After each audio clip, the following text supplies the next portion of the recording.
In 1998, Michael Jordan walked into a meeting with rich investors in Chicago.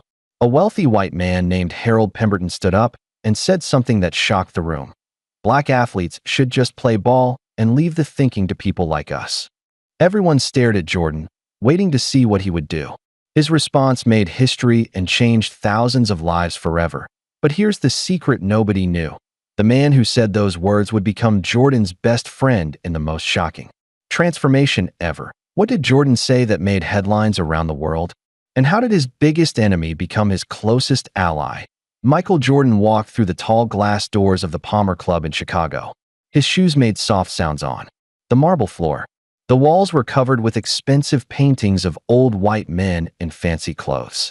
Crystal lights hung from the ceiling like frozen stars. He had been to many important places before, but this felt different. This felt like walking into someone else's world. Mr. Jordan, a man in a black suit hurried over. Welcome to the Palmer Club. The investors are waiting for you in the Golden Room. Jordan followed the man down a long hallway. The carpet was so thick his feet sank into it with each step. Everything around him cost more money than most people made in a year. He thought about his father, who had worked hard all his life, but never saw places like this. His dad would have laughed at the fancy carpet and shiny walls.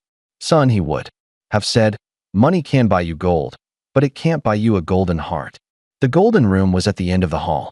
When Jordan stepped inside, he understood why it had that name. The walls were painted gold. The chairs were covered in gold fabric. Even the picture frames were made of gold. 20 men sat around a huge wooden table. They all wore expensive suits and shiny watches. Some had gray hair. Others had no hair at all. But they all had the same look in their eyes, the look of people who were used to getting what they wanted.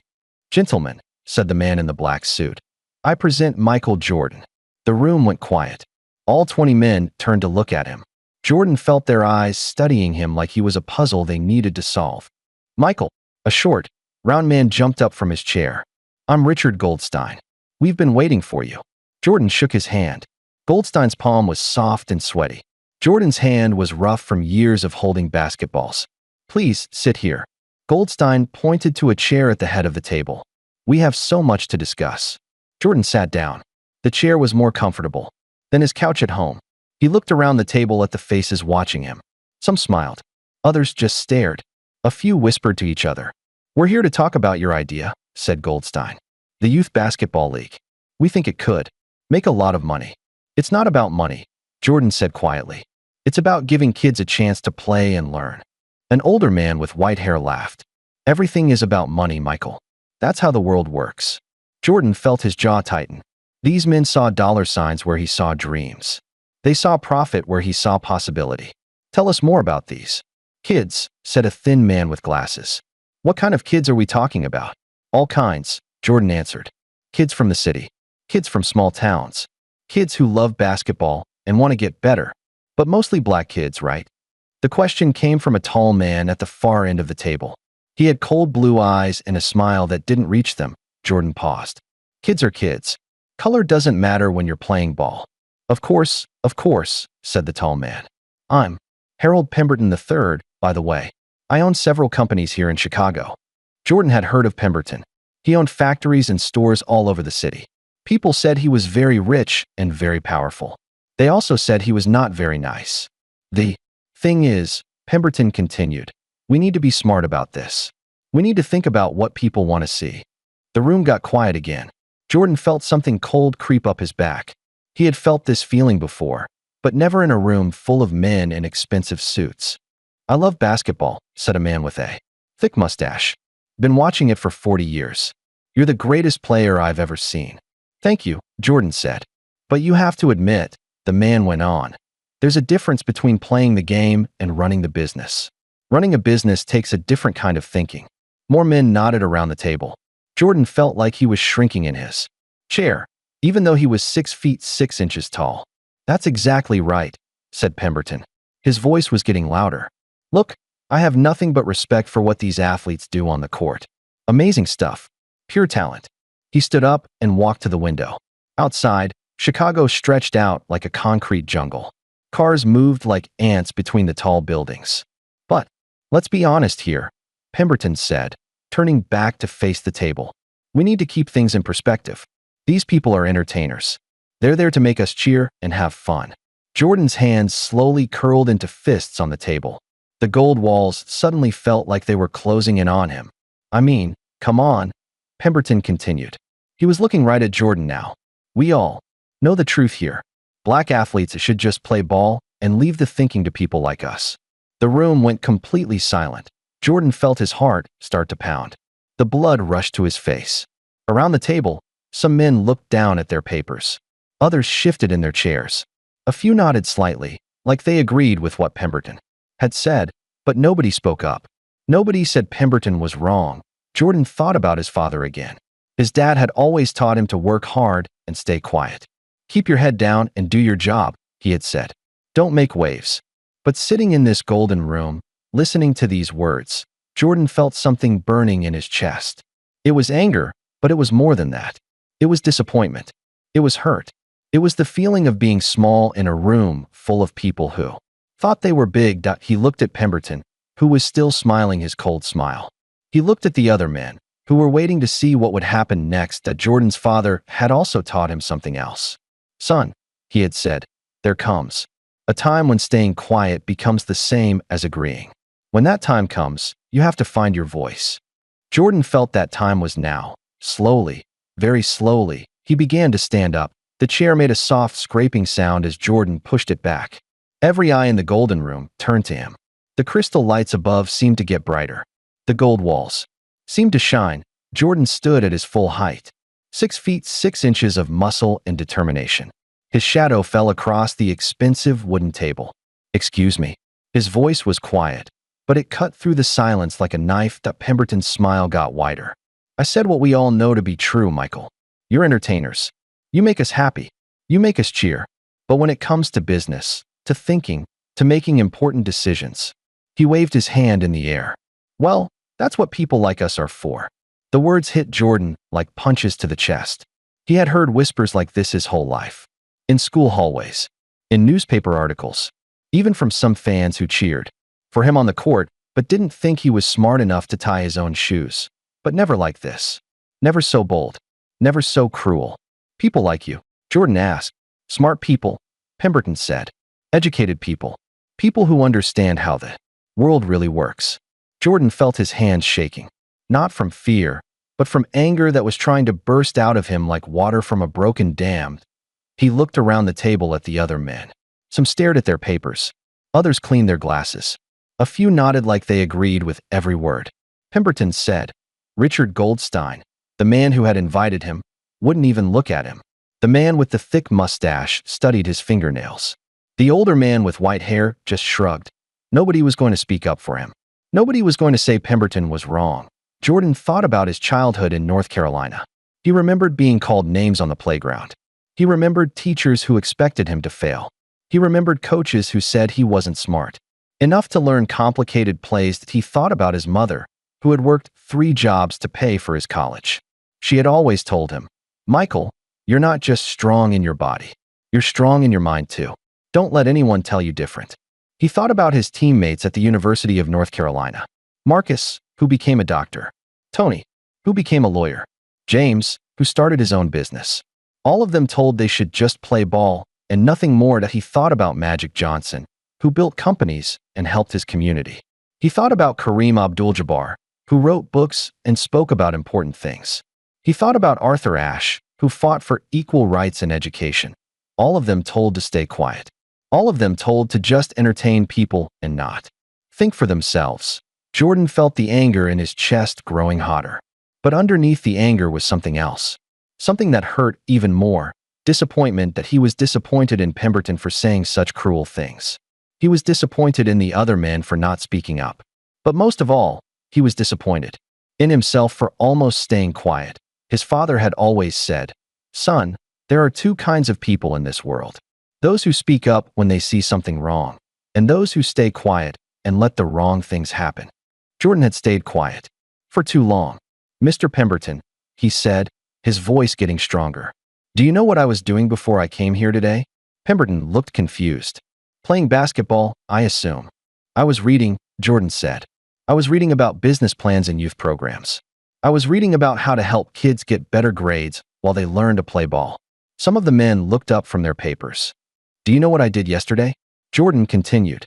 I visited 3 schools in Chicago. I talked to teachers and principals. I asked them what kids need to succeed. More men were looking at him now. And do you know what I'm going to do tomorrow? Jordan's voice was getting louder. I'm going to visit colleges and talk to professors about creating programs that help young athletes become doctors and lawyers and teachers. The room was completely quiet now. Even Pemberton had stopped smiling. You see, Mr. Pemberton, Jordan said, I don't just play ball. I think. I plan. I dream. And I'm not the only one. Jordan walked around the table slowly. His footsteps echoed. In the Golden Room. Every athlete you've ever cheered for has a brain in their head and a heart in their chest. We're not just entertainers. We're people. We're human beings with ideas and dreams and the ability to change the world. He stopped in front of Pemberton's chair. You want to know what I think? Jordan asked. I think you're scared. I think you're scared that if people like me start thinking and speaking up, people might realize that the color of our skin has nothing to do with what's in our minds. Pemberton's face was getting red. Now you listen here. No, Jordan said, his voice like thunder. You listen. The word hung in the air like lightning. Every man in the room sat perfectly still. Jordan felt something powerful flowing through him. It was the same feeling he got when he was about to make the winning shot in a big game. But this was bigger than any game. This was about something that mattered more than basketball. This was about respect. This was about dignity. This was about the right to be seen as a whole person, not just a pair of hands that could bounce a ball. Jordan took a deep breath. When he spoke again, his voice was calm but strong. I'm going to tell you a story, Mr. Pemberton. A story about people who do more than just play ball. Jordan's voice filled the Golden Room like music. Every man leaned forward to listen. Even Pemberton, who was still standing by the window, turned to face him. My grandfather's name was Samuel. Jordan began. He couldn't read or write. Not one word. But he was the smartest man I ever knew. Jordan walked back to his chair, but didn't sit down. He stood behind it, his hands resting on the gold fabric. Samuel worked on a farm in North Carolina. Every morning before the sun came up, he would walk to the fields. Every night after the sun went down, he would walk home. He did this for 60 years. The room was so quiet you could hear the clock ticking on the wall. People looked at my grandfather and saw a man who couldn't read. They thought he was stupid. They thought he had nothing important to say. Jordan's eyes found Pemberton's across the room. But I knew better. Samuel taught me about hard work. He taught me about never giving up. He taught me that your worth isn't measured by what you can read in a book, but by what you carry in your heart. Jordan began to walk around the table again, but this time his steps were slow and gentle. When I was 8 years old, I got in trouble at school. I was angry because some kids were calling me names. I wanted to fight them with my fists. He stopped, behind the chair of the man with the thick mustache. My grandfather took me to the old oak tree behind his house. He made me sit there for 2 hours. Just sit and think. When the sun started to set, he asked me what I had learned. Jordan moved to the next chair. I told him I had learned that fighting with fists doesn't solve problems. He smiled and said, That's right, Michael. But there's something else. Sometimes the strongest thing you can do is stay calm and speak the truth. Several men around the table nodded slowly. My grandfather died when I was in college, but his words stayed with me. When coaches told me I wasn't good enough, I remembered his voice. When people said I was just a dumb athlete, I heard his wisdom. Jordan returned to his place at the head of the table. Now let me tell you about my college teammates. Marcus Washington became a heart surgeon. He saves children's lives every day. Tony Rodriguez became a lawyer who helps poor families keep their homes. James Miller started a company that gives jobs to 200 people. The men around the table were listening carefully now. Some took notes on their papers. All of them played basketball. All of them were told to just play ball and not worry about thinking. But they didn't listen. They studied. They learned. They became leaders in their communities. Jordan looked directly at Pemberton. And let me tell you about other athletes you might know. Magic Johnson didn't just play basketball. He built movie theaters and restaurants in neighborhoods that needed them. He gave jobs to thousands of people. Jordan's voice got stronger. Kareem Abdul-Jabbar didn't just play basketball. He wrote books. He spoke about history and civil rights. He taught people about important things that happened in our country. He paused and looked around the room at every face. Arthur Ashe didn't just play tennis. He fought for equal rights. He started programs to help kids go to college. He made the world a better place. The room was so quiet it felt like being in a church. You see, Mr. Pemberton, when you look at athletes, you see entertainers. But I see something different. I see leaders. I see thinkers. I see people who inspire millions of children to dream big dreams. Jordan's hands were no longer shaking. His voice was steady and strong. We don't just play ball, sir. We play with heart. We play with mind. We play with purpose. Every time a kid sees us succeed, they learn that they can succeed too. He walked over to the window where Pemberton was standing. You said we should leave the thinking to people like you. But what if I told you that some of the best ideas I've ever heard came from athletes? What if I told you that the young man who taught me about computers was a football player?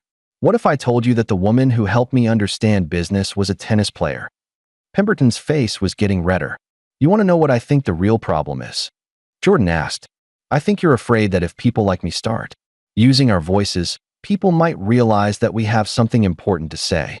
The room was electric with tension. Some men looked uncomfortable. Others seemed to be hearing these words for the first time. Jordan turned to face the entire room. I came here today to talk about helping kids. Kids who love basketball, but also want to learn and grow and become doctors and teachers in business. Leaders. Kids who shouldn't have to choose between playing sports and using their minds. His voice got even stronger. But now I see something bigger. I see a chance to change how people think about athletes. I see a chance to show the world that we're not just entertainers. We're role models. We're teachers. We're leaders. Jordan walked back to his chair and finally sat down. But he sat up straight, his shoulders back, his head high. So here's what I'm going to do. I'm going to start a foundation. Not just for basketball, but for learning, for thinking, for showing the world that athletes can be anything they want to be. The room buzzed with whispers. Some men looked excited. Others looked worried. Jordan looked directly at Pemberton.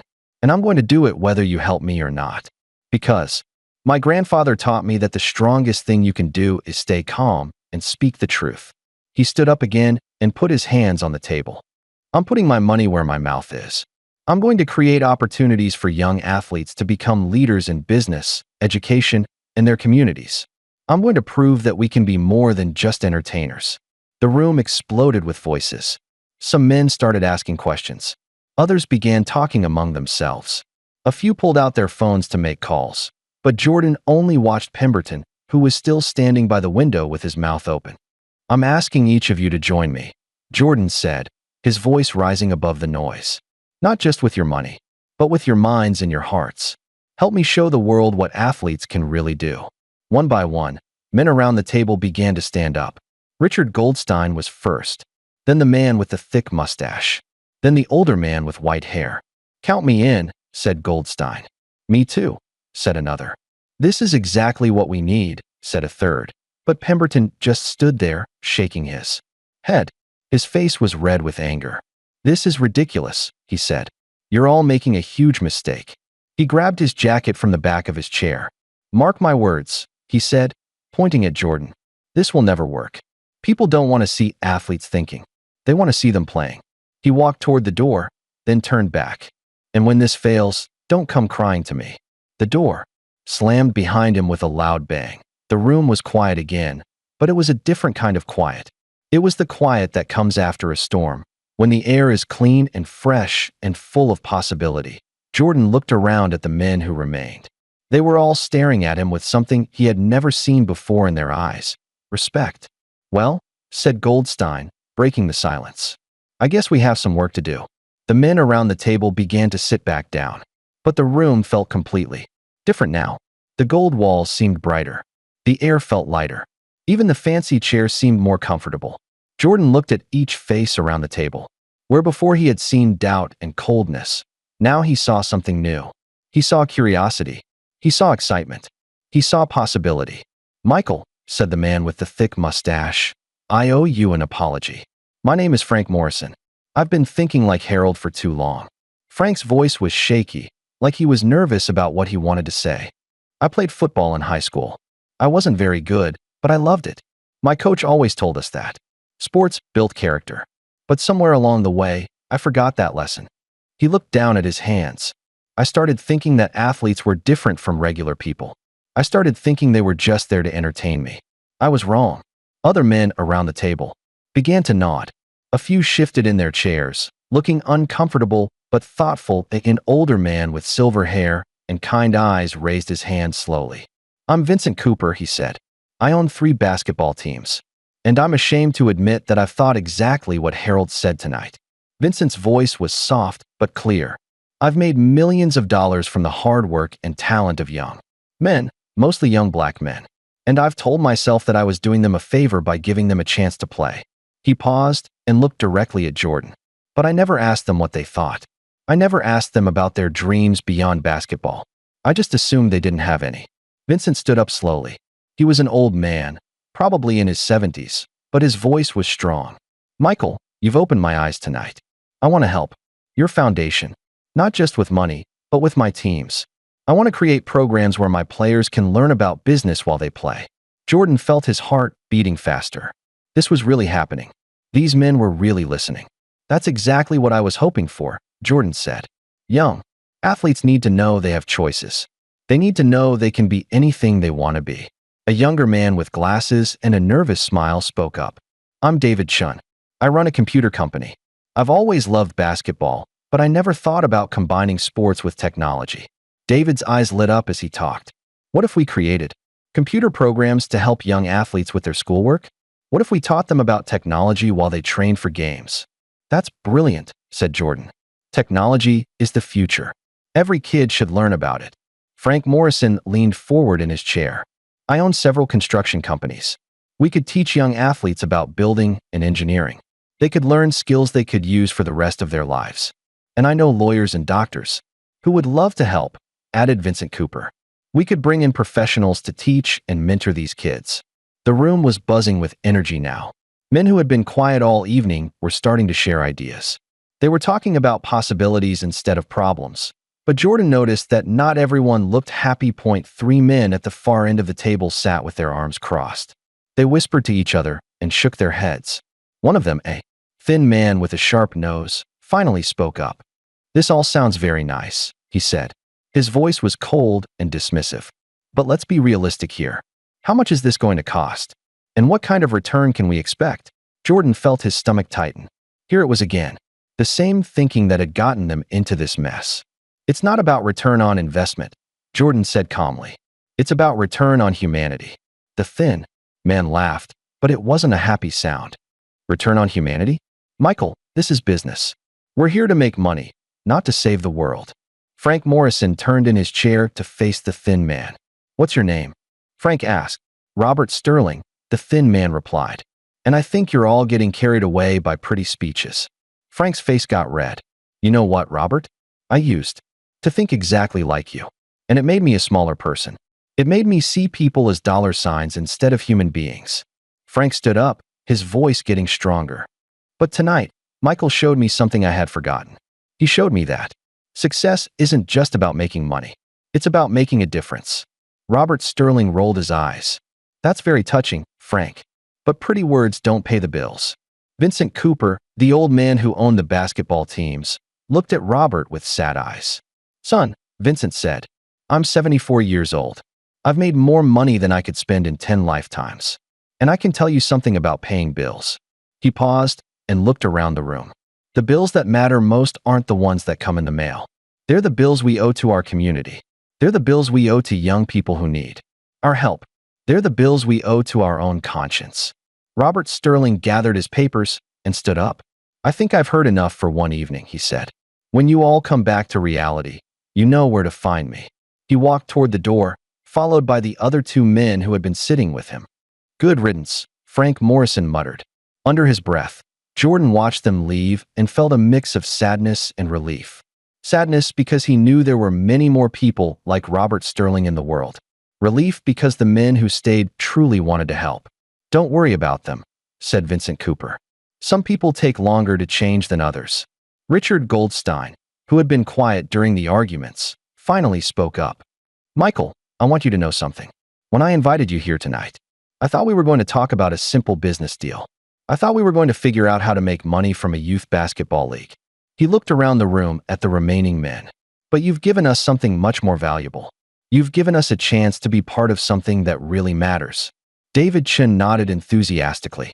I'm already thinking about the computer programs we could create. We could make learning fun and exciting for these kids. And I'm thinking about the construction projects they could work on, added Frank Morrison. They could build community centers and playgrounds for other kids. Jordan felt something warm growing in his chest. It was hope. It was excitement. It was the feeling that comes when you realize that your dreams might actually come true. But then he thought about Harold Pemberton and Robert Sterling. He thought about their angry faces and their cold words. He knew they wouldn't just disappear. He knew they would try to stop what he was trying to build. Gentlemen, Jordan said, I want you to understand something. This won't be easy. There are people who don't want us to succeed. There are people who want to keep things the way they've always been. He looked at each man in the room. But if we work together, if we stay focused on helping these young people, we can change the world. We can show everyone that athletes are more than just entertainers. We can prove that every person, no matter what color their skin is, deserves a chance to use their mind and follow their dreams. The men around the table began to applaud. It started slowly, with just Vincent Cooper clapping his hands. Then Frank Morrison joined in. Then David Chun. Soon, every man in the room was applauding. Jordan felt tears coming to his eyes, but he held them back. He thought about his grandfather Samuel, who had taught him to stay calm and speak the truth. He thought about his father, who had always told him to stand up for what was right. Most of all, he thought about all the young athletes who were out there right now, dreaming big dreams, but being told to just play ball. Thank you, Jordan said when the applause stopped. Thank you for listening. Thank you for caring. And thank you for helping me turn this dream into reality. As the men began to gather their papers and prepare to leave, Jordan made a decision. That surprised even himself. He was going to do something that no one expected. Something that would change not just his own life, but the lives of thousands of young people. Something that would make Harold Pemberton very, very angry. Jordan walked to the front of the Golden Room. The remaining men were putting their papers in their briefcases and getting ready to leave. But something in Jordan's movement made them all stop and look up. Before you go, Jordan said, his voice calm but strong, I need to tell you something else. The men sat back down in their chairs. Vincent Cooper leaned forward with interest. Frank Morrison set down his briefcase. David Chen pulled out a pen, ready to take notes. Jordan took a deep breath. What he was about to say would change everything. I'm not just going to start a foundation, he said. I'm going to do something bigger. Something that will show the whole world what athletes can really accomplish. Richard Goldstein raised his eyebrows. What do you mean, Michael? Jordan walked over to the window where Pemberton had been standing earlier. Outside, the lights of Chicago twinkled like stars.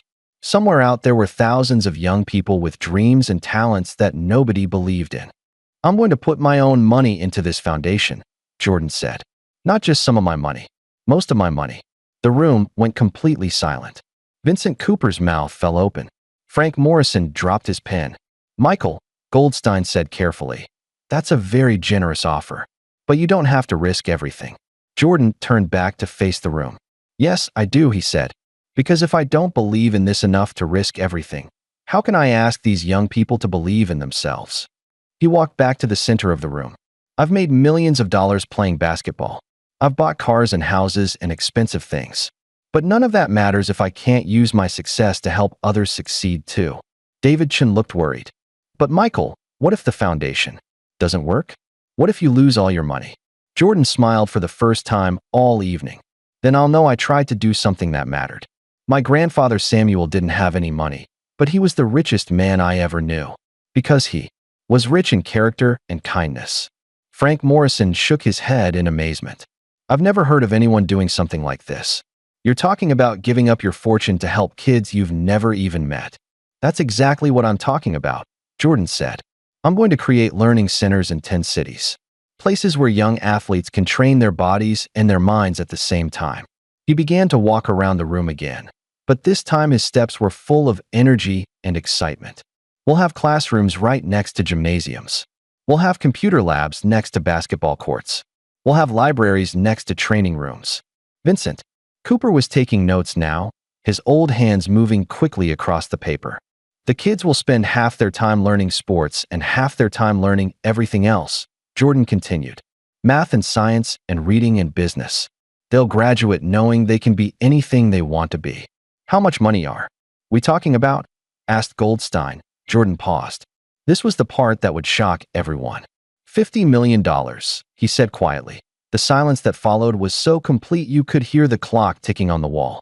You could hear cars honking on the street far below. You could hear your own heartbeat. 50 million, Frank Morrison whispered.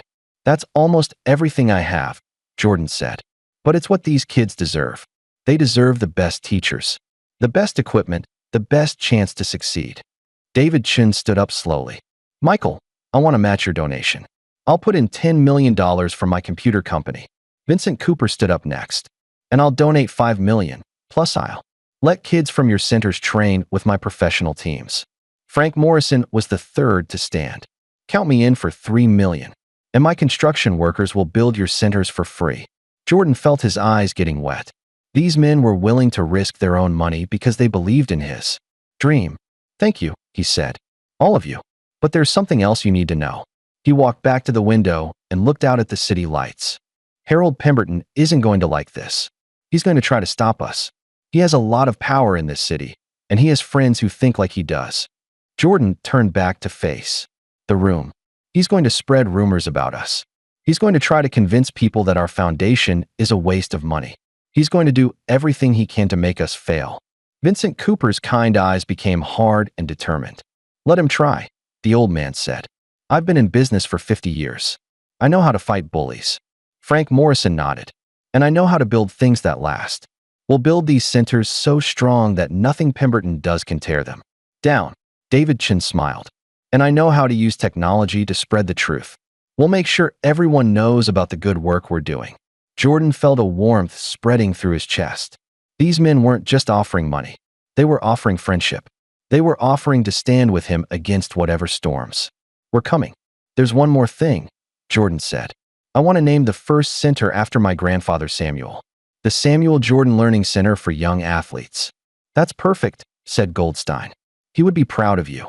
As the men gathered their things to leave, they were different than when they had arrived. They walked taller. They smiled more. They looked like people who had found something worth fighting for. Vincent Cooper was the last to leave. He walked slowly over to Jordan and put a hand on his shoulder. Son, he said, I've made a lot of money in my life. I've built companies and bought teams and collected fancy things. But tonight, you've given me something I never had before. What's that? Jordan asked. A chance to be a hero, Vincent said. A chance to be remembered for something that really matters. After everyone left, Jordan stood alone in the golden room. The silence was peaceful now, not scary like it had been earlier. He thought about calling his wife to tell her what had happened. He thought about calling his mother to share the news. But first, he wanted to stand here and think about what he had just done. He had just promised to give away most of his fortune. He had just committed to a fight against powerful people who wanted to keep things the way they were. He had just put his reputation and his future on the line for kids he had never met. His father had always told him, Son, a man is only as good as his word. When you make a promise, you keep it, no matter what. Jordan had just made the biggest promise of his life. He walked out of the Palmer Club and into the Chicago night. He looked up at the stars. Somewhere in those stars, he felt like his grandfather Samuel was smiling down at him. Tomorrow, the real work would begin. Tomorrow, he would start building something that would change the world. But tonight, Harold Pemberton was probably making plans of his own. Plans to destroy everything Jordan was trying to build. Jordan knew that the biggest fight of his life was just beginning. And for the first time since he had retired from basketball, he felt ready for the challenge. 6 months had passed since that night in the Golden Room. Jordan stood in front of a beautiful new building in Chicago's South Side. Above the doors, golden letters spelled out, Samuel Jordan Learning Center for Young Athletes. The morning sun made the letters shine like his grandfather's smile. Jordan touched the wall of the building and felt the rough brick under his fingers. This was real. This was happening.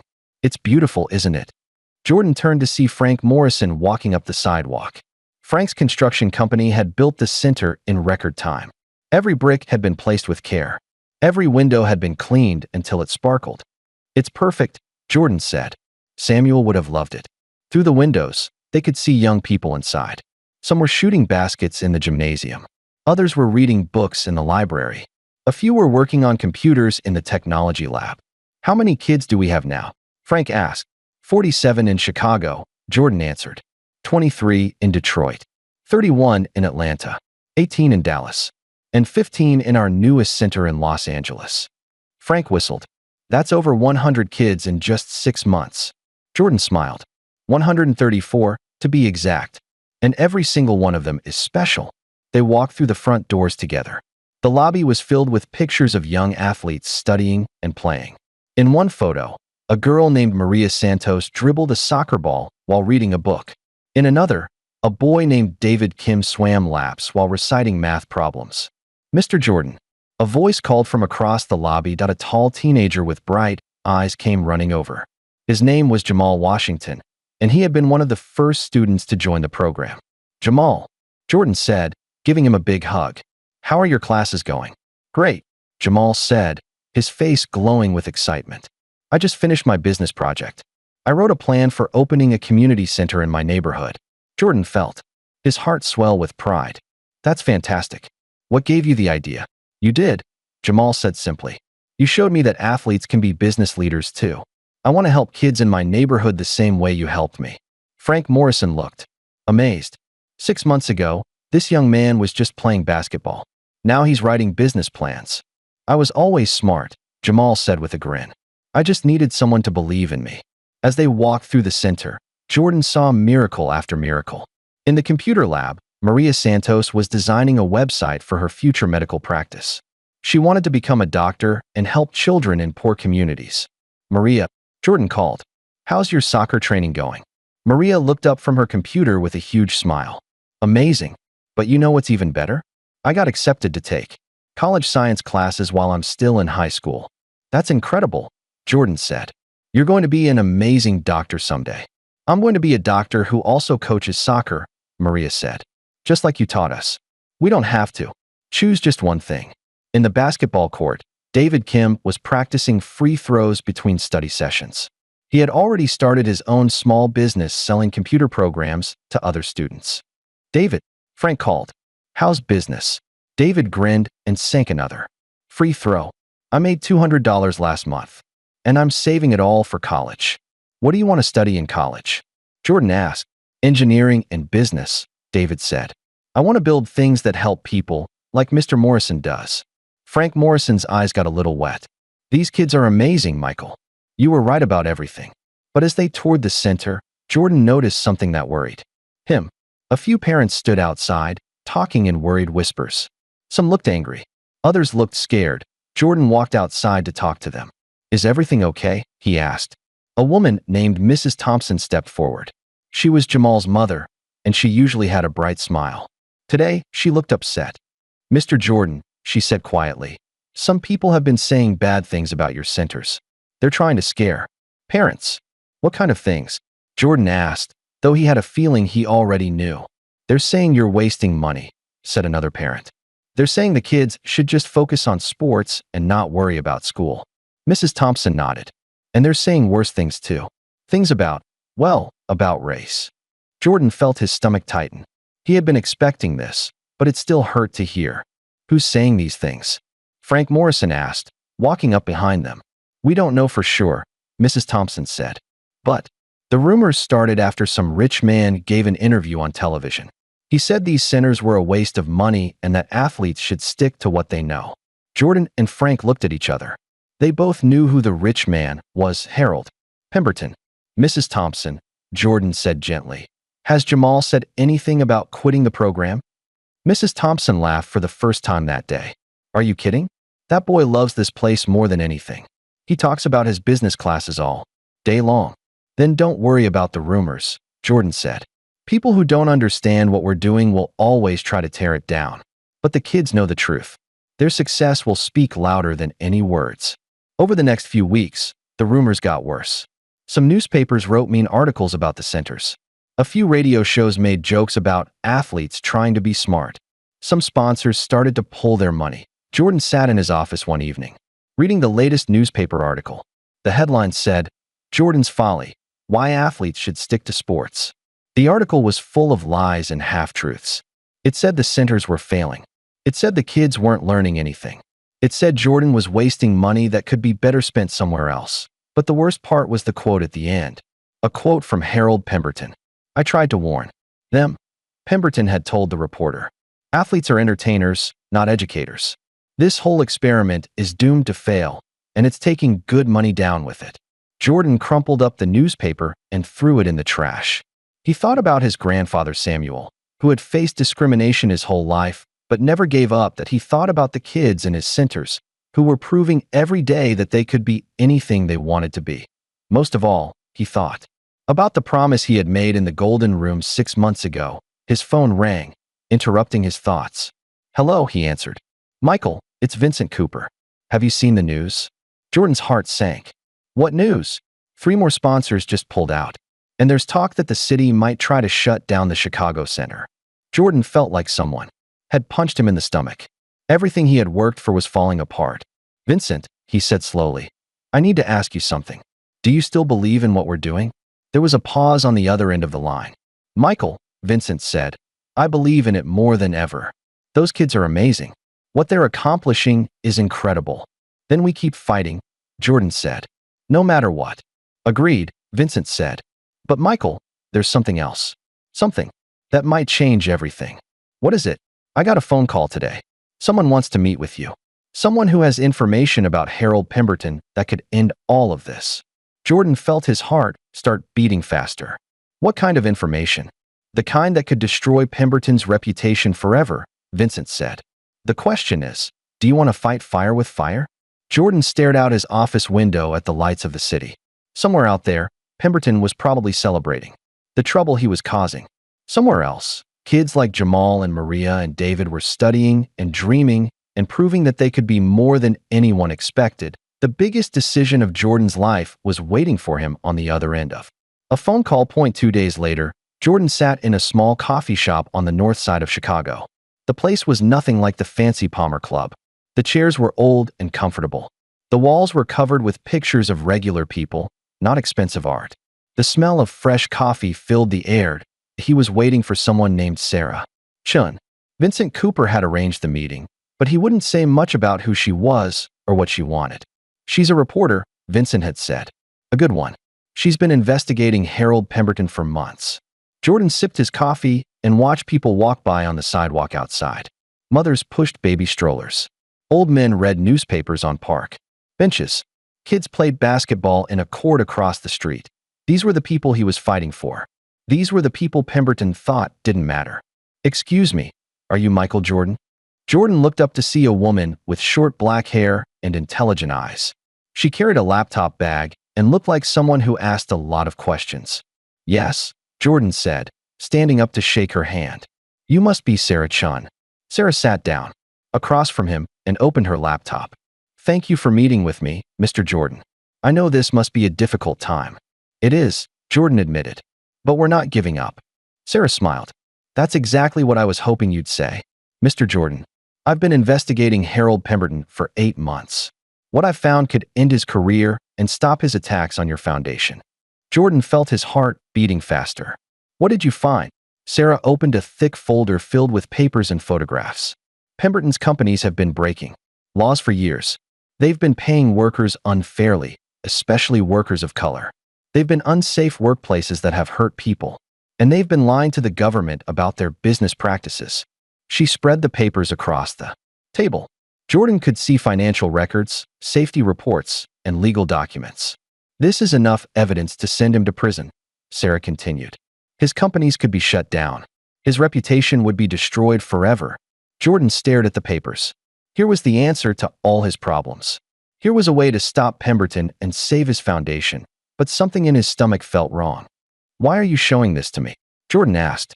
"Why don't you just write the story?" Sarah leaned back in her chair. "Because I wanted to give you the choice. You could use this information to fight back against Pemberton. You could prove to the world that he's not the moral authority he pretends to be." Jordan picked up one of the photographs. It showed workers in one of Pemberton's factories. They looked tired and unhappy. Some had bandages on their hands. These people were hurt in his factories. Jordan asked. Yes, Sarah said. And when they tried to complain, they were fired. Jordan felt anger rising in his chest. Pemberton was hurting real people while pretending to care about moral values. What would happen if this story came out? Jordan asked. Pemberton would probably lose everything, Sarah said. His companies, his money, his influence. He wouldn't be able to hurt your foundation anymore. Jordan stared at the papers for a long time. This could solve all his problems. This could save the centers and help the kids. But then he heard his father's voice in his head. Son, how you win matters more than winning itself. Jordan thought about his grandfather Samuel, who had always chosen the harder path because it was the right path. He thought about the kids in his centers. What would they think if they knew he had won by destroying someone else?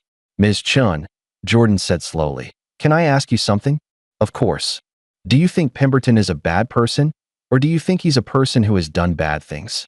Sarah looked surprised by the question. I'm not sure I understand the difference. Jordan gathered the papers into a neat pile. I think there's a big difference. Bad people can't change, but people who have done bad things can learn to do better. Mr. Jordan, Sarah said carefully, this man has been attacking you and your foundation. He's been spreading lies and trying to destroy everything you've built. Don't you want to fight back? Jordan stood up and walked to the window.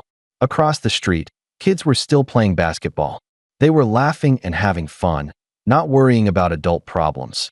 I do want to fight back, Jordan said. But I want to fight the right way. He turned back to Sarah.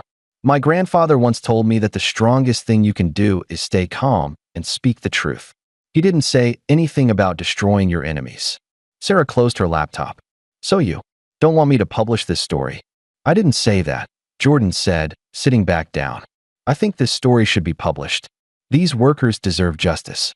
The truth should come out. But I'm not going to use it as a weapon against Pemberton. I'm going to do something else. Sarah leaned forward with interest. What? Jordan took a deep breath. What he was about to say would surprise everyone, including himself. I'm going to call Harold Pemberton. I'm going to ask him to meet with me, not to threaten him, but to try to understand him. Sarah's mouth fell open. You want to meet with the man who's trying to destroy you? Yes, Jordan said. Because maybe, just maybe, I can help him see that what he's doing is wrong. Mr. Jordan, Sarah said gently, that's very noble. But what if he doesn't listen? What if he just keeps attacking you? Jordan picked up the photograph of the injured workers again. Then at least I'll know I tried to do the right thing. And you can publish your story knowing that I gave him a chance to make things right first. Sarah gathered her papers and put them back in the folder. I've never met anyone like you, Mr. Jordan. Most people would have jumped at the chance to destroy their enemy. Pemberton isn't my enemy, Jordan said. He's just a man who's forgotten how to see other people as human beings. Maybe I can help him remember. That evening, Jordan sat in his office staring at the phone. He had Sarah Chin's folder locked in his desk drawer. He had the power to destroy Harold Pemberton with one phone call. Instead, he was about to make a very different kind of call. He picked up the phone and dialed Pemberton's office number. Pemberton Industries, how may I help you? This is Michael Jordan. I'd like to speak with Mr. Pemberton, please. There was a long pause. One moment, please. After what felt like forever, a familiar voice came on the line. Well, Harold, Pemberton said. Michael Jordan, calling to surrender. Jordan took a deep breath. I'm calling to ask if you'd like to meet for coffee. I think we should talk. There was silence on the other end of the line. Talk about what? Pemberton finally asked. About why you're so afraid of what I'm trying to do, Jordan said calmly. And about why you think attacking kids who want to learn is the right thing to do. Another long silence. You have a lot of nerve calling me, Pemberton said. Yes, I do, Jordan agreed. Because I think underneath all your anger, you're not as different from me as you think you are. Where? Pemberton asked after another pause. There's a small coffee shop called Murphy's on Lincoln Street. Tomorrow at 3 o'clock. Fine, Pemberton said. But don't expect me to change my mind about anything. I won't, Jordan said. I'm just hoping you'll listen. After he hung up the phone, Jordan sat back in his chair. Tomorrow, he would come face to face with the man who was trying to destroy everything he had built. He could have destroyed Pemberton. Instead, he could have used Sarah Chin's information to win the war, but his grandfather Samuel had taught him that real strength comes from trying to heal, not trying to hurt. Tomorrow would tell him if his grandfather was right. Jordan arrived at Murphy's coffee shop 15 minutes early. He chose a table in the back corner, away from the windows and other customers. This conversation needed to be private. The coffee shop was nothing fancy. The tables were old wood. The chairs had tape holding them together. But it felt honest and real, like the kind of place where people could speak the truth at exactly 3 o'clock. Harold Pemberton walked through the door. He looked around the simple coffee shop with disgust, like he had stepped in something dirty. His expensive suit looked out of place among the working-class customers. Pemberton spotted Jordan and walked over slowly. His face was hard and angry, but Jordan could see something else in his eyes, something that looked almost like fear. "Jordan," Pemberton said, sitting down across from him. "Harold," Jordan replied. "Thank you for coming. Let's get one thing straight," Pemberton said, leaning forward. "I'm here because I'm curious about what you think you can accomplish. But I'm not changing my mind about anything." Jordan nodded. "I understand. Can I buy you a coffee?" Pemberton looked around the shop again. "I suppose." Jordan got up and bought 2 cups of coffee from the counter. When he returned, Pemberton was checking his expensive watch and looking impatient. "Harold," Jordan began, "I want to ask you something, and I hope you'll give me an honest answer." "What? Why do you hate the idea of athletes using their minds so much?" Pemberton's face got red. "I don't hate anything. I just think people should know their place." "And what place is that?" "Athletes entertain. Business people think. It's always been that way." Jordan sipped his coffee slowly. "Tell me about when you were young. Did you play sports?" Pemberton looked surprised by the question. "What does that have to do with anything?" "Just curious." Pemberton was quiet for a moment. Then, to Jordan's surprise, he began to talk. "I played football in high school," he said quietly. "I wasn't very good. I spent most of my time on the bench watching better players get all the attention." "That must have been hard," Jordan said. "It was." Pemberton's voice got softer. "The athletes got the scholarships. They got the girls. They got everything, while kids like me had to work twice as hard just to be noticed." Jordan began to understand. "So you decided to work harder in business instead?" "Exactly. I studied. I worked. I built companies. I proved that smart beats strong every time. But now you see athletes being smart too, and it threatens everything." "You believe," Jordan said gently, that Pemberton's eyes flashed with anger. "You don't know anything about what I believe." "Then tell me," Jordan said.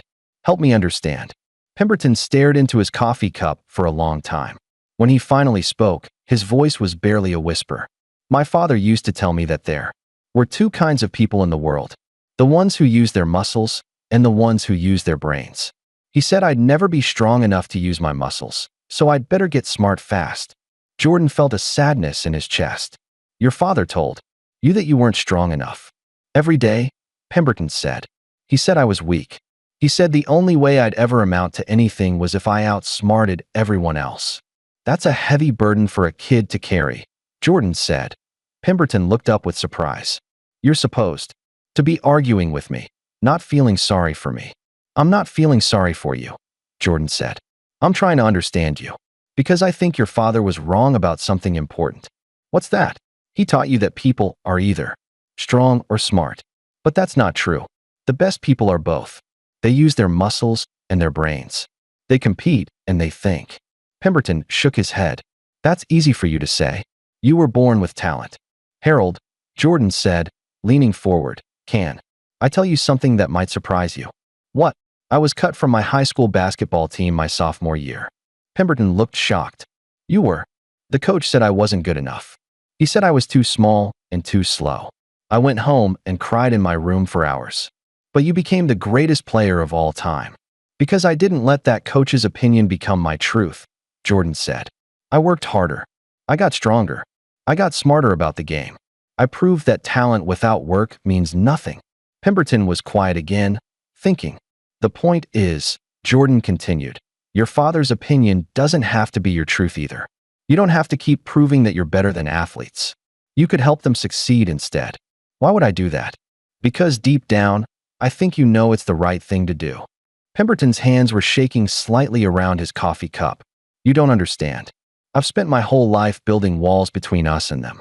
I've told myself that athletes are different, that they're less than me. If I admit I was wrong, then you admit you're human," Jordan finished. and humans make mistakes. But humans can also learn from those mistakes and do better. Tears began to form in Pemberton's eyes. I've said terrible things. I've hurt people. I've been just like my father. But you don't have to keep being like him, Jordan said softly. You can choose to be different. Pemberton put his head in his hands. For several minutes, he sat there crying quietly. Other customers in the coffee shop looked over with curiosity, but Jordan waved them away. Finally, Pemberton looked up. His eyes were red, but they looked different somehow. Softer, more human. Michael, he said, I owe you an apology. I owe a lot of people apologies. Apologies are a good start, Jordan said. But what really matters is what you do next. What do you mean? Jordan leaned back in his chair. I mean that sorry is just a word unless you back it up with actions. What kind of actions? Come to one of my centers. Meet the kids. See what they're really doing. See who they really are. Pemberton looked scared. I don't know if I can do that. Why not? Because if I see that you're right, if I see that these kids are as smart and talented as you say they are, then I have to admit that I've been wrong about everything. Harold, Jordan said, being wrong isn't the end of the world. Staying wrong is. They sat in silence for a few more minutes. Pemberton stared out the window at the street where kids were playing basketball. Those kids playing out there, he said finally. They remind me of myself when I was young. Except they look happy. They are happy, Jordan said, because someone believes in them. No one ever believed in me, Pemberton said sadly. I believe in you now, Jordan said. I believe you can change. I believe you can be better than your father was. Pemberton looked at Jordan with surprise. Why? After everything I've done to hurt you, why would you believe in me? Jordan smiled. Because my grandfather taught me that everyone deserves a chance to be their best self. Even people who have forgotten how to be good. Your grandfather sounds like a wise man. He was. And he would have liked you, Harold. He would have seen past your anger to the hurt little boy underneath. Pemberton wiped his eyes with a napkin. I don't know if I can undo all the damage I've caused. You can't undo it, Jordan said. But you can make sure it doesn't happen again. And you can work to make things better from now on. How? Jordan reached across the table and put his hand on Pemberton's shoulder. Come to the Samuel Jordan Learning Center tomorrow at 10 o'clock. Meet Maria Santos, who wants to be a doctor. Meet David Kim, who's already running his own business. Meet Jamal Washington, who's going to change his whole neighborhood. And then what? Then you decide for yourself whether these kids deserve your respect or your ridicule. Pemberton took a deep breath. And if I come, if I see what you want me to see, what happens then? Then you get to choose who you want to be for the rest of your life, Jordan said. You get to choose whether you want to be remembered as someone who tore people down or someone who helped lift them up. Pemberton stood up slowly. He looked older than when he had walked in, but also somehow lighter. 10 o'clock tomorrow, he said. 10 o'clock, Jordan agreed. As Pemberton walked toward the door, he turned back. Michael, yes, thank you for not giving up on me. Thank you for not giving up on yourself. After Pemberton left, Jordan sat alone in the coffee shop for a long time. He thought about his grandfather Samuel, who had always believed that people could change if someone gave them a chance. Tomorrow would tell him if that belief was strong enough to heal a heart full of hurt and hate. But tonight, for the first time in months, Jordan felt hope. The next morning, Jordan arrived at the Samuel Jordan Learning Center early.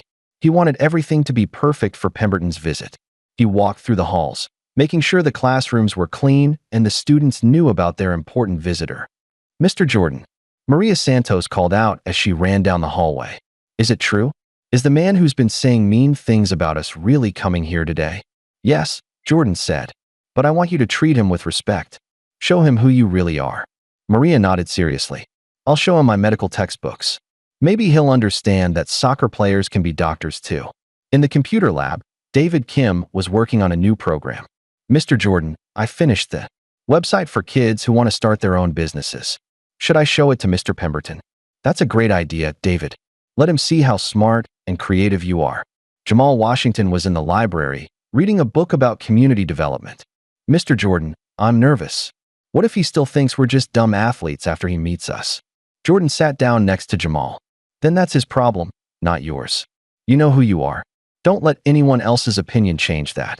At exactly 10 o'clock, Jordan stood by the front door waiting for Pemberton. 10:15 came and went. Then 10:30. Then 11 o'clock.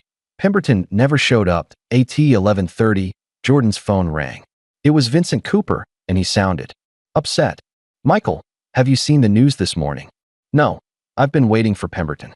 He was supposed to visit the center." "He's not coming," Vincent said grimly. "Turn on Channel 7. There's something you need to see." Jordan found a television in the teacher's lounge and turned to Channel 7. A reporter was standing in front of a courthouse downtown. "This morning, explosive allegations have surfaced against the Jordan Foundation," the reporter said. "A former employee claims that millions of dollars donated to help young athletes have mysteriously disappeared." Jordan felt like someone had punched him in the stomach. The reporter continued. "Marcus Phillips, who worked as an accountant for the foundation for 3 months, claims he discovered evidence of missing funds. Phillips alleges that foundation leaders have been using donation money for personal expenses." The screen showed a man Jordan barely recognized. Marcus Phillips had worked for the foundation briefly before being fired for showing up late and doing poor work.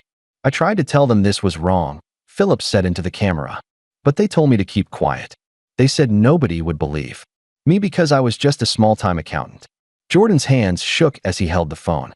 "Vincent, this is all lies. Phillips was stealing money from us. That's why we fired him." "I know that, and you know that," Vincent said. "But the public doesn't know that. And there's more bad news." "What?" 3 major newspapers are running the story tomorrow. 2 television stations want to interview you tonight. And the city council is meeting this afternoon to discuss shutting down all your centers. Jordan sat down hard in a chair. Everything he had worked for was crashing down around him. "There's something else, Michael," Vincent said quietly. "The timing of this is very suspicious. Someone fed this story to the reporters. Someone wanted it to come out today." Jordan didn't need to ask who that someone was. He had been foolish to think Pemberton could change. While Jordan was trying to heal his enemy's heart, his enemy was planning to destroy him. Over the next few hours, the situation got worse. Jordan's phone rang constantly with reporters asking for comments. The center's parking lot filled with news trucks and cameras. Parents started arriving to pick up their children. Some looked angry. Others looked scared. All of them looked confused. Mrs. Thompson, Jamal's mother, found Jordan in his office. "Mr. Jordan," she said, tears in her eyes, "please tell me this isn't true. Please tell me you didn't steal money from these kids." "Mrs. Thompson, I swear to you on my grandfather's grave, I have never stolen a penny. This is all lies." Then, why is that man saying these things?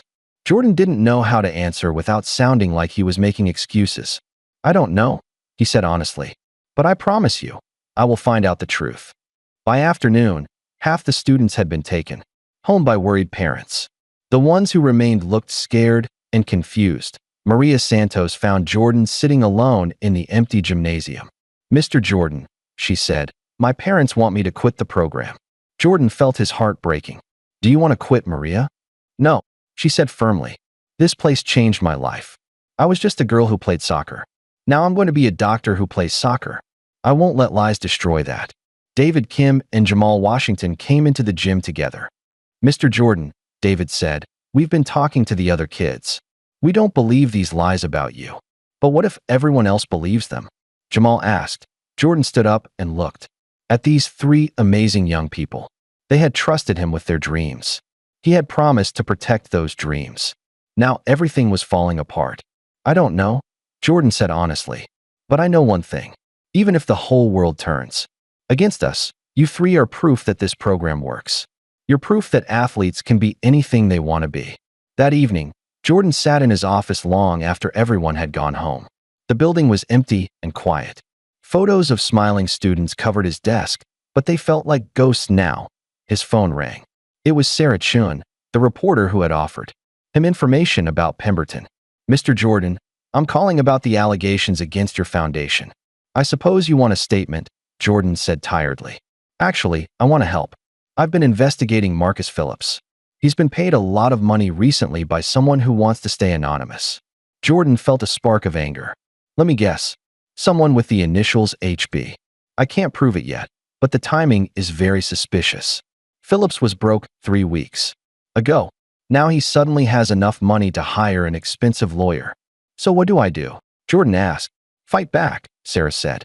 "Let me publish the story about Pemberton's illegal business practices. Show the world who's really the villain here. Jordan stared at the photos on his desk.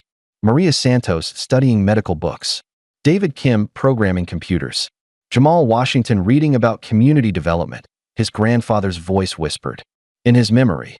Son, how you win matters more than winning itself. No, Jordan said quietly. No, I won't fight dirty, even when my enemy does. If I use those tactics, I become just like him. But Mr. Jordan, your foundation could be destroyed. Those kids could lose everything. Jordan looked out his window. At the city lights. Somewhere out there, Harold Pemberton was probably celebrating. Somewhere else, 3 young people were going to bed worried about their futures. Ms. Chun, Jordan said, I'm going to fight back. But I'm going to fight with the truth, not with revenge. How? By proving that Marcus Phillips is lying. By showing the world what these kids can really do. By never giving up, no matter how dark things get. After he hung up the phone, Jordan walked through the empty center one more time. In the computer lab, David's projects were still saved on the computers. In the library, Maria's medical books sat open on a table. In the basketball court, Jamal's motivational quotes were written on a whiteboard. These kids believed in themselves because Jordan had believed in them first. Now it was time to prove that their belief was stronger than any lie. But as Jordan turned off the lights and locked the doors, he couldn't shake the feeling that his biggest test was still coming. The man who had seemed ready to change his heart had instead chosen to break Jordan's dream. Tomorrow, Jordan would have to find the strength to keep fighting, even though it felt like the whole world was against him. Tomorrow, he would have to prove that hope is stronger than hate, even when hate seems to be winning. Jordan didn't sleep much that night. He kept thinking about the look of fear in Mrs. Thompson's eyes. He kept hearing the doubt in the reporters' voices. Most of all, he kept remembering the trust in Maria's, David's, and Jamal's faces. At 6 in the morning, his phone rang. Michael, it's Frank Morrison. Have you seen the news? Jordan's heart sank. More bad news. Turn on Channel 7. Right now. Jordan fumbled for the remote and turned on his television. A reporter was standing in front of a microphone, but this time she wasn't talking about Jordan's foundation. In a shocking turn of events, the reporter said, Harold Pemberton III held a surprise press conference last night. What he revealed has stunned the business community and may change everything about the recent allegations against the Jordan Foundation. Jordan sat up straight in bed. The screen switched to a video of Harold Pemberton standing behind a podium. But he looked different than Jordan had ever seen him. His expensive suit was wrinkled. His usually perfect hair was messy. His eyes were red like he had been crying. Ladies and gentlemen, Pemberton said into the cameras, I have called this press conference to make a confession and to right a terrible wrong. Jordan's mouth fell open. For months, I have been spreading lies about Michael Jordan and his foundation. I have been working to destroy something beautiful because I was too proud and too scared to admit I was wrong. The reporters in the room began shouting questions, but Pemberton held up his hand for silence. Michael Jordan invited me to coffee yesterday. I thought he was going to threaten me or try to destroy me. Instead, he did something I never expected. He listened to me. He treated me like a human being. He showed me kindness I didn't deserve. Pemberton's voice began to shake. I was supposed to visit his learning center yesterday morning. But instead of going, I made the biggest mistake of my life. I arranged for false accusations to be made against his foundation. I paid Marcus Phillips to lie about missing money. The room erupted with gasps and shouts from reporters. There is no missing money, Pemberton continued. Michael Jordan has never stolen a penny. Every dollar donated to his foundation has gone exactly where it was supposed to go, to help young athletes become doctors and lawyers and business leaders and teachers. Jordan felt tears running down his face. I did this because I was jealous. I was angry. I was a man who had forgotten how to see the good in other people. But Michael Jordan saw good in me, even when I couldn't see it in myself. Pemberton looked directly into the camera. Michael, I know you're probably watching this. I want you to know that I am deeply, truly sorry. Not just for what I did yesterday, but for everything. For every lie I told. For every rumor I spread. For every time I tried to tear down something you were trying to build up. The reporter's voice came back on. Mr. Pemberton went on to announce that he is donating $50 million to the Jordan Foundation and calling for a full investigation into his own business practices. Jordan's phone was ringing again, but he ignored it. He was staring at the television in amazement. In addition, the reporter continued, Mr. Pemberton has resigned from all his company positions and says he wants to dedicate the rest of his life to making up for the harm he has caused. The story switched to interviews with people around the city. Parents who had pulled their children from the centers were saying they wanted them back. Business leaders who had criticized Jordan were now praising him. Politicians who had talked about shutting down the centers were now promising to support them. Jordan's phone rang again. This time it was Vincent Cooper. Michael, are you watching this? I can't believe it, Jordan said. Pemberton's press conference has been playing on every news channel for the past hour. The whole city is talking about it. Jordan got dressed quickly and drove to the Samuel Jordan Learning Center. When he arrived, he couldn't believe what he saw. The parking lot was full of cars. Families were walking toward the building carrying flowers and signs that said, "We believe in you, Mr. Jordan, and thank you for never giving up." Inside, the center was packed with people. Parents who had taken their children away were bringing them back. Students who had been scared were smiling again. Teachers and volunteers who had been worried were laughing and hugging each other. Mr. Jordan, Maria Santos came running up to him. Did you see the news? That man told the truth. He admitted. He was lying about you. David Kim was right behind her. My parents want to come back to the program. They said they're sorry they ever doubted you. Jamal Washington had the biggest smile Jordan had ever seen. Mr. Jordan, my mom cried when she saw the news. She said she knew all along that you were telling the truth. But the biggest surprise was waiting in Jordan's office. Harold Pemberton was sitting in a chair by the window. He looked older than he had just 2 days ago. His expensive suit was replaced by simple clothes. His arrogant expression was replaced by something Jordan had never seen before, humility. Harold, Jordan said softly. You came. I should have come yesterday, Pemberton said, standing up. I should have kept my promise to you. Why didn't you? Pemberton looked down at his hands. Because I was scared. Scared that if I saw how wrong I was, I'd have to change everything about myself. And now I realize that changing everything about myself is exactly what I need to do. Jordan sat down across from him. What you did last night, that took courage. It took desperation, Pemberton said. After I ordered those lies about you, I couldn't sleep. I kept thinking about what you said in the coffee shop, about choosing who I want to be for the rest of my life. And who do you want to be? Pemberton looked out the window at the families celebrating in the parking lot. I want to be someone who builds things up instead of tearing them down. I want to be someone who helps kids achieve their dreams instead of telling them to give up.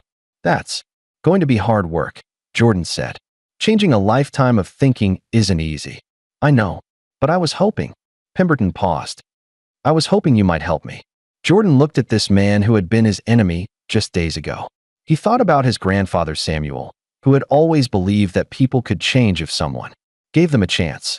What did you have in mind? Jordan asked. I want to work here, not as a boss or a leader, just as someone who wants to help. I want to learn from these kids the same way they're learning from you. Jordan felt his grandfather's spirit in the room, nodding with approval. Harold, Jordan said, I'd be honored to have your help. Over the next few hours, the center filled with more people than it had ever held. News cameras arrived to film the celebration. City officials came to apologize for doubting Jordan. Business leaders came to offer support and donations. But the most important moment came when Jordan gathered all the students together in the gymnasium. 6 months ago, Jordan told them, some people said that athletes should just play ball. They said you weren't smart enough to be doctors or lawyers or business leaders. The students listened quietly. Yesterday, those same people tried to destroy this place with lies. They tried to make you believe that your dreams weren't worth fighting for. Jordan looked around at all the young faces. But you didn't give up. You believed in yourselves even when other people didn't believe in you. You proved that you are more than just athletes. You proved that you are leaders and thinkers and dreamers. The students began to applaud. And today, Jordan continued, something amazing happened. The man who tried to hurt us realized he was wrong. He found the courage to tell the truth and ask for forgiveness. Jordan gestured to Harold Pemberton, who was standing nervously by the door. Mr. Pemberton wants to say something to all of you. Pemberton walked slowly to the center of the gymnasium. He looked at all the young faces staring at him. I owe all of you an apology, he said, his voice shaking. I said terrible things about athletes. I tried to destroy this place where you're learning and growing. I was wrong about everything." He paused and took a deep breath. "You have taught me something I never knew before. You've taught me that strength and intelligence aren't opposites. You've taught me that the color of someone's skin has nothing to do with what's in their heart or their mind." The gymnasium was completely quiet. "I want to spend the rest of my life making up for the harm I caused. I want to help you achieve your dreams. And I want to learn from you, because you understand something about character and forgiveness that I'm just beginning to discover." Maria Santos stood up first, then David Kim, then Jamal Washington. Soon, every student in the gymnasium was on their feet, applauding. As Jordan watched Harold Pemberton wiping tears from his eyes while young athletes cheered for him, he realized something amazing. This wasn't just a victory for his foundation. This wasn't just proof that athletes could be more than entertainers. This was proof that hearts could change. This was proof that enemies could become friends. This was proof that hope really was stronger than hate. His grandfather Samuel had been right all along. 5 years had passed since that night in the Golden Room. Jordan stood backstage at the Chicago Convention Center, adjusting his tie and looking out at the massive crowd. Today was the National Conference on Youth Education, and he had been invited to speak about his foundation's success. But he wasn't the only speaker today. "Mr. Jordan," a young woman with a clipboard approached him. "You're on in 5 minutes. Are you ready?" Jordan smiled. "As ready as I'll ever be. And Mr. Pemberton will introduce you, just like you requested." Jordan nodded. Harold Pemberton introducing him would have been impossible to imagine 5 years ago. But a lot of impossible things had become possible since then. Jordan walked to the edge of the stage and looked out at the audience. The convention center was packed with educators, business leaders, politicians, and parents from all over the country. Everyone wanted to hear about the program that had changed everything, but they didn't know the whole story yet. They didn't know the secret that Jordan and Pemberton had kept for 5 years. Today, that secret would finally be revealed. Harold Pemberton walked onto the stage, and the audience applauded politely. He looked completely different from the angry man who had stormed out of the Palmer Club years ago. His hair was grayer, but his eyes were kind. His expensive suits had been replaced by simple clothes. Most importantly, his cold smile had been replaced by genuine warmth. "Ladies and gentlemen," Pemberton began, "5 years ago, I was a very different man. I was a man filled with anger and prejudice. I was a man who believed that some people were better than others because of the color of their skin or the size of their bank account." The audience listened carefully. "I stood in a room full of wealthy investors and said something terrible. I said that black athletes should just play ball and leave the thinking to people like me." Some people in the audience gasped. Others shook their heads with disgust. But one man in that room didn't just get angry at my words. He didn't just argue with me or try to prove me wrong. He did something much more powerful. He showed me who I could become if I chose to change. Pemberton's voice got stronger. "That man is Michael Jordan. And he didn't just change my mind that night. He saved my soul." The audience began to applaud, but Pemberton held up his hand. "But there's something you don't know. Something that Michael and I have never told anyone. Something that shows just how powerful one moment of courage can be." Jordan felt his heart beating faster. They had planned this moment for months, but he was still nervous about sharing their secret. Michael Jordan didn't just start a foundation that night. Pemberton continued. He planted a seed that would grow into something bigger than anyone could have imagined. Pemberton turned to gesture toward Jordan. "Please welcome the man who taught me that leadership isn't about keeping people down. It's about lifting them up. Michael Jordan." Jordan walked onto the stage to thunderous applause. The audience was on their feet, clapping and cheering. But Jordan's eyes found specific faces in the crowd. There was Maria Santos, now Dr. Maria Santos, who ran free medical clinics in 3 cities while still coaching youth soccer. There was David Kim, who had started 4 successful technology companies and employed over 500 people. There was Jamal Washington, who had become a school principal and turned around 6 failing schools in Chicago. And scattered throughout the audience were hundreds of other young adults who had come through the foundation's programs. Doctors, lawyers, teachers, business leaders, community organizers, all of them proving every day that athletes could be anything they wanted to be. "Thank you," Jordan said when the applause died down. "Harold is right. I did plant a seed that night 5 years ago, but I had no idea how big that seed would grow. Jordan walked to the center of the stage. When Harold and I first met, we were enemies. He saw me as an entertainer who should stay in my place. I saw him as a symbol of everything that was wrong with the world. But something amazing happened when we chose to talk to each other instead of talking about each other. We discovered that we were both human beings with fears and dreams and the capacity to change. Jordan paused and looked at Pemberton, who was standing at the side of the stage. Harold, would you join me up here? It's time to tell them our secret. Pemberton walked over to stand beside Jordan. The two men who had once been bitter enemies now looked like old friends. The secret, Jordan said, is that Harold's transformation didn't end with his apology. It didn't end with his donation to our foundation. It began with something much bigger. The audience leaned forward, eager to hear what was coming next. Harold, Jordan said, tell them what you've been doing for the past 3 years. Pemberton stepped up to the microphone. He looked nervous, but determined. For the past 3 years, he said, I have been secretly funding scholarship programs for minority students in 12 states. I have been working quietly with universities to create opportunities for young people who have been told they aren't smart enough or good enough. The audience murmured with surprise. I have been visiting the schools and communities that my old attitudes helped damage. I have been listening to people I once ignored. I have been learning from people I once looked down upon. Pemberton's voice got stronger. I have been using my wealth and my connections not to build walls between people, but to tear those walls down. The audience began to applaud, but Pemberton wasn't finished. And today, I want to make an announcement that Michael doesn't even know about yet. Jordan looked surprised. This wasn't part of their plan. I am donating my entire remaining fortune, over $200 million, to create a national network of athlete education centers. Centers that will be run by Michael Jordan and staffed by people who understand that every young person deserves a chance to reach their potential. The audience erupted in cheers. Jordan felt tears in his eyes as he hugged his former enemy, now one of his closest friends. When the noise died down, Jordan took the microphone again. But that's still not the biggest secret, he said. The audience grew quiet again. The biggest secret is what this story really teaches us. It teaches us that one moment of courage can change everything, not just for one person, but for thousands of people. Jordan looked out at all the faces in the audience. That night in the Palmer Club, I could have stayed quiet when Harold said those hurtful words. I could have walked away and let his prejudice go unchallenged. But I chose to stand up. I chose to speak. I chose to plant a seed of change. Jordan gestured to the hundreds of young adults in the audience.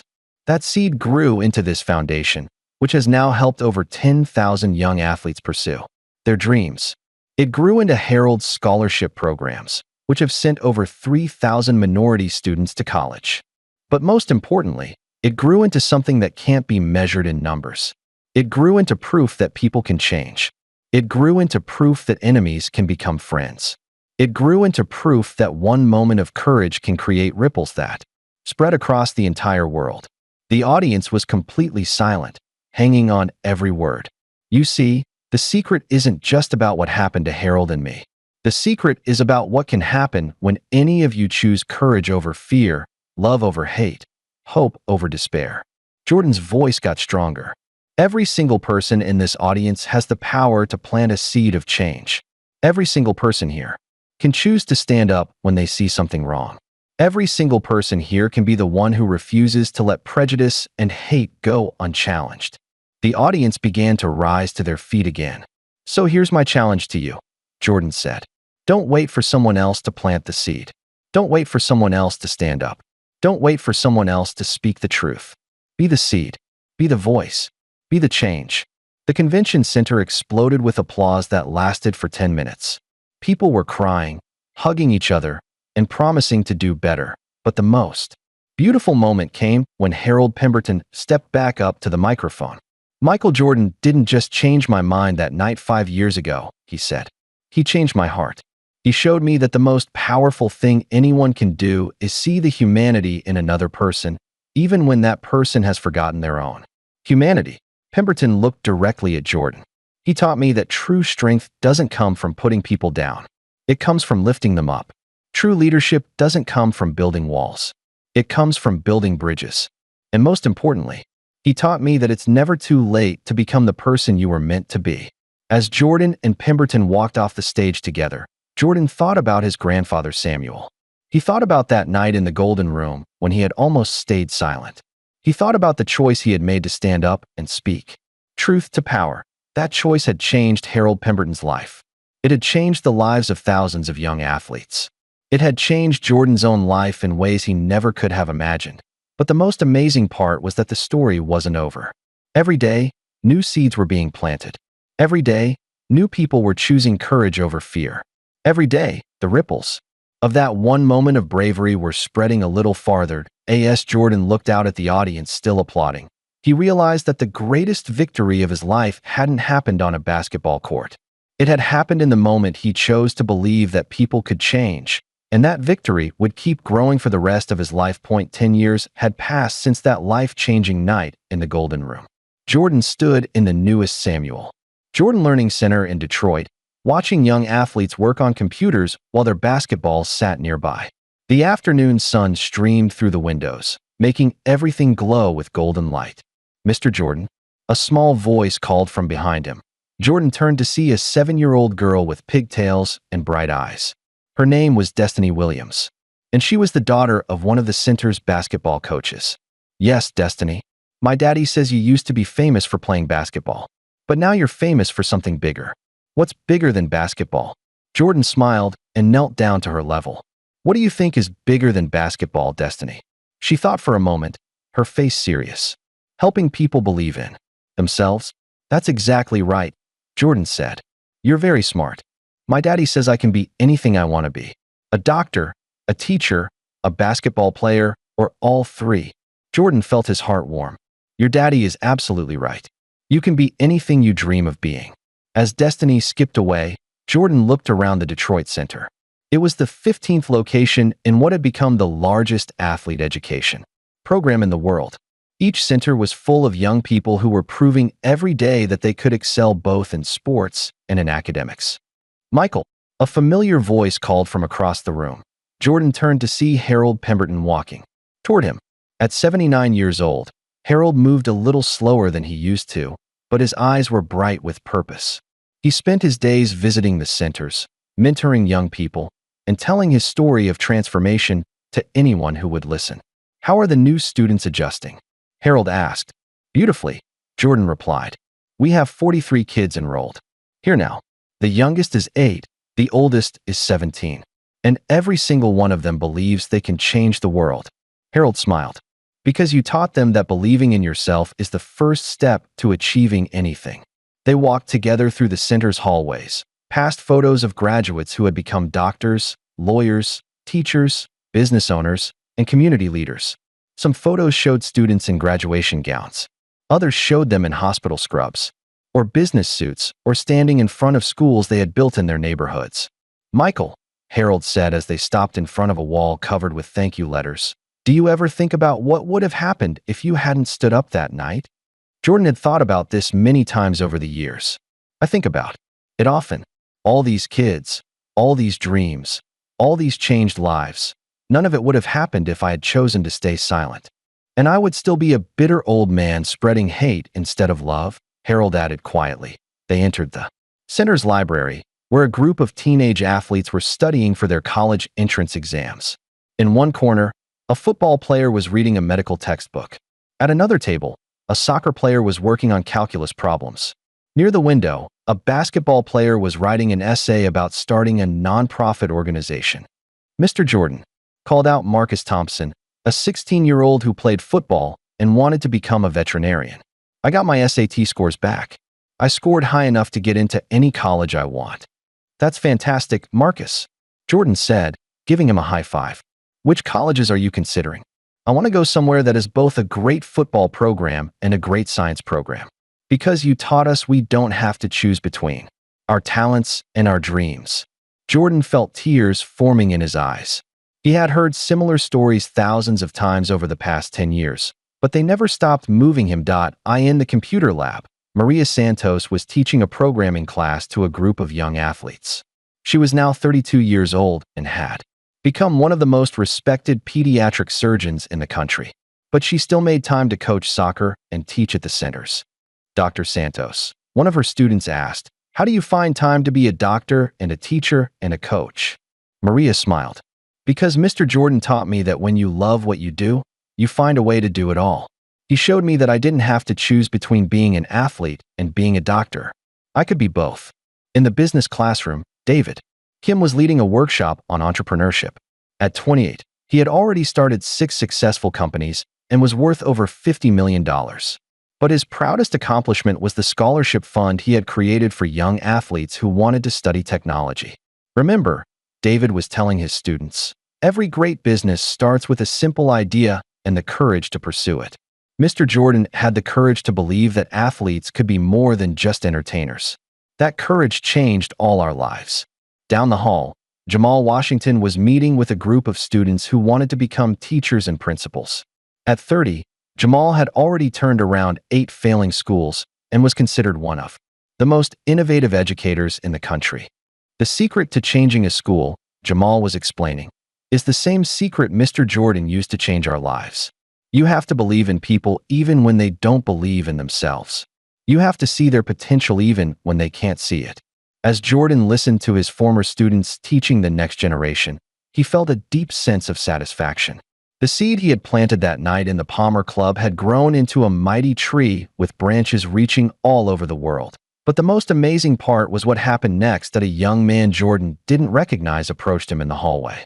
He was probably in his early 20s, tall and athletic, with intelligent eyes and a warm smile. "Excuse me, Mr. Jordan? My name is Samuel Pemberton." Jordan's eyes widened. "Samuel Pemberton?" "Yes, sir. I'm Harold Pemberton's grandson. I was named after your grandfather, Samuel."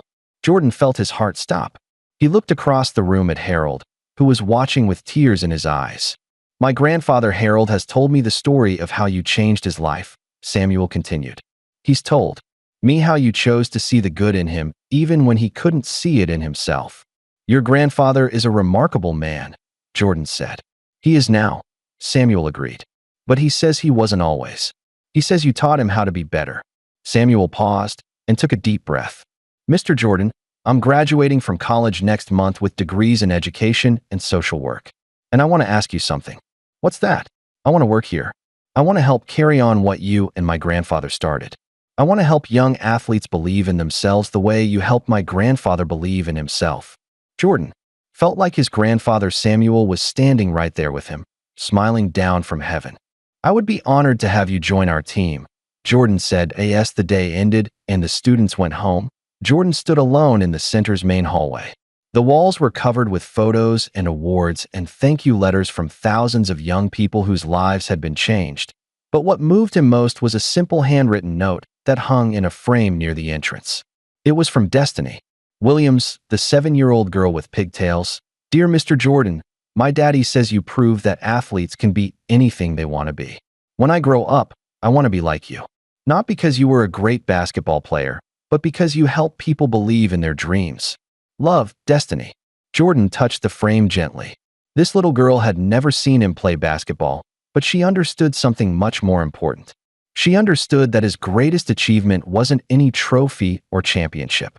It was the courage he had shown to stand up for what was right, even when it was scary. Harold Pemberton walked up beside him. "Michael," Harold said softly, "I want to thank you again." "For what?" "For seeing the man I could become instead of just the man I was. For giving me a chance to be better. For showing me that it's never too late to change." Jordan put his arm around his old friend's shoulder. "Harold, you did the changing. I just believed it was possible. And that belief changed everything." They stood together in comfortable silence, looking at all the evidence of lives transformed and dreams fulfilled. "You know what the most amazing part is?" Jordan said finally. "What? This story isn't ending. It's just beginning. Every day, new young people walk through these doors. Every day, new seeds of change are planted. Every day, someone chooses courage over fear." Harold nodded. "And every day, your grandfather Samuel's wisdom spreads a little farther." As they walked out of the center together, Jordan looked up at the evening stars. Somewhere in those stars, he felt the presence of his grandfather Samuel, who had taught him that the strongest thing you can do is stay calm and speak the truth. That lesson had started with one moment of courage in a room full of powerful men who thought athletes should just play ball. It had grown into a movement that proved athletes could be doctors, teachers, business leaders, and agents of change. That IT had transformed enemies into friends and hate into love. But most importantly, it had shown the world that every person has the power to plant a seed of hope that can grow into something beautiful and lasting. As Jordan drove home that night, he passed a playground where kids were playing basketball under the lights. He stopped his car and watched them for a moment. One little boy made a great shot and started celebrating. But instead of just dancing about his basketball skills, he turned to his friends and said, "When I grow up, I'm going to be a basketball player and a scientist." Jordan smiled and drove on. The seed was still growing. The legacy was secure. And somewhere, another young person was discovering that they could be anything they dreamed of being. Michael Jordan had learned the most important lesson of his life. True greatness isn't measured by what you achieve for yourself. It's measured by what you inspire others to achieve. And that inspiration would continue growing, one dream at a time, for generations to come. His grandfather Samuel would have been proud. Sometimes the most important moments in our lives happen not when we're performing on stage, but when we're standing up for what's right in a room where everyone expects us to stay quiet. Michael Jordan's greatest victory didn't happen on a basketball court.